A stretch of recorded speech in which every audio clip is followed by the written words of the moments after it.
சேவித்தேன் உன் திருவடியை சிறந்தாழ்த்தி. ஆவியே அமுதே எனக்கு அருள் செய்த இறைவா, பாவியேன் உன்னையெல்லால் பற்றுமிட வேறுண்டோ? திருமாலே உந்தன் பெருமையே திருமால் பெருமைக்கு நிகரேது.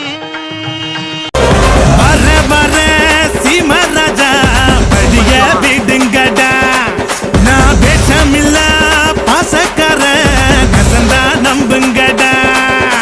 சுயநலமே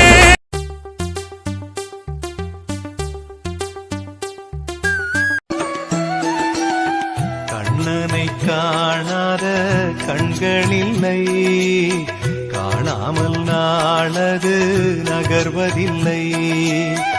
கண்ணனென்றாலும் கள்வனென்றாலும் கருணை புரிவான் ஸ்ரீ. நாராயணாய ஓ